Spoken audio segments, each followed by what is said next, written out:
Peter Barnes is with me now. Peter, what do you make of this? Honestly, Peter, I don't have it in me anymore to fight people who think we should have a one-legged transgender mixed race amputee, be the cover of the £10 note. I'm so bored of these arguments. I'm so bored of having to have these fights where the most extremes are brought to the front. I'm going to be brutally honest. Having Alan Turing on the £50 note has made no impact to any gay person's life anywhere. The reality is this is all done for show, and it's done for people to make themselves feel better that they're doing something rather than actually helping minorities or helping communities with the things that they actually care about. And when it comes to the Bank of England, there's a lot of things we really should be talking about, and it's not new banknotes. If we actually look at this from a kind of financial perspective, the cost is going to be astronomical. There's about £86 billion worth. That's 4.7 billion notes actually in circulation right now. They're not going to scrap those, though, Peter. They're not going to scrap those notes and say we're going to take them out of circulation. With respect, you've got to collect them. You've then got to destroy them, and then you've got that to would go happen through all anyway. those procedures to keep. Yes, but what are you doing? That is an unnecessary cost on top of an already strained financial system that doesn't really need to do this. But the banknotes have hold on. The banknotes have a natural life, Peter. If you change what's on them, they just run out of their natural life, and if you're replacing them, it doesn't cost any more, does it? No, but what it will do is if this is brought forward, you've then got to redesign the note. You've then got to reprint the note, change the machinery. Your banks may have to change the teller machines and ATM machines. I don't think that's going to happen. That doesn't happen when you redesign a banknote, Peter. It doesn't happen. I mean, they redesign banknotes every so often. They have new chief cashiers. There's different There's a fundamental difference between the redesign and the restructuring. So when they changed them into the plastic polymers, this did actually happen. And yeah, but they're not no suggestion that they're going to do that again.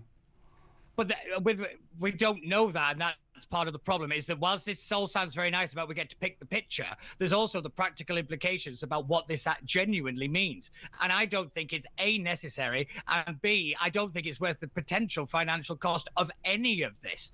I don't believe that representation and actual change is driven by a picture on a banknote. You're going to have to provide some evidence for me to believe that this is even worth doing. Who would you put on a banknote if you could put anyone you wanted on a banknote? And the proviso is they've got to be dead for 50 years. Ooh, 50 years? Yeah, I think that should be a rule. I think we can't put anybody on a banknote who hasn't been dead for 50 years. Yeah, that's true, because isn't that when they say when a politician becomes a statesman is when they've been dead for 50 years? Yeah. So, I don't know, actually. I just think keep Churchill on there. I don't see any reason to take him off. Yeah, to be honest, I would keep them exactly the same, because as I say, only 12% of transactions are actually cash anyway. I can't even remember the last time I used cash, if I'm being honest. Well, it's really interesting you should mention that, actually. There are quite a number of people who use cash and specifically use cash and try to use cash as much as possible because they don't want every transaction they use being monitored by a bank or even the government or traceable. So it's really interesting that a lot of those people who really want to use cash are probably going to be a lot of the people who are quite hostile to this in the first place. I wonder if there's... I don't want to be too conspiratorial about this, but there may well be a sort of pincer movement here. Yeah, no, I don't disagree with that. But welcome to 2025. It's the year of juxtapositions, I suppose. But it's the reality is, I think, with cashless society, it is an inevitability. I think it is coming. It's coming a lot faster than many people expected, and we really should be talking about safeguards of what access the government has and all this kind of stuff. But unfortunately, we seem to be stuck again talking about pretty pictures on a banknote, not actual practical discussions that could, make sure that the government does not have these gross powers that many people are, I actually think, legitimately quite right to be concerned about. We saw the debanking of individuals under Nigel Farage and the crisis that caused, and the number of people who had said this stuff had affected them. So, the way banks and the bank accounts are so integral to our life now, we really should be having a more grown-up discussion about, rather than, who's the picture, I guess.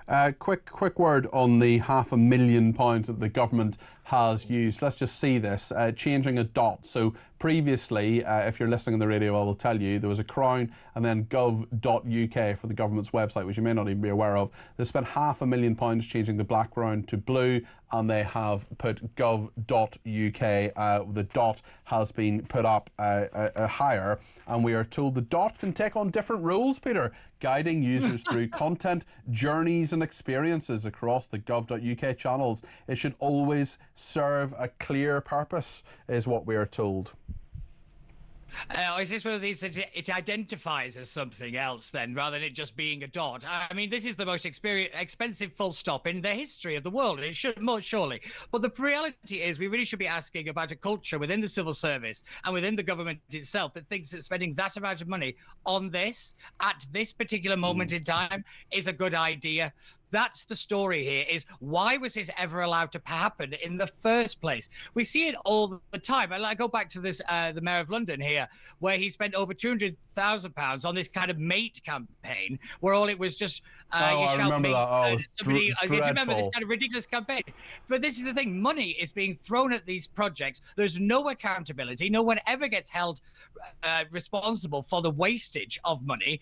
And, you know, yet again, it is always the taxpayer footing the bill, and then is having to have the taxes increased to pay for this stuff. Okay. That's the outrage here. But, you know, it's this government and the culture we live in. Peter, thank you very much indeed. That is Peter Barnes there.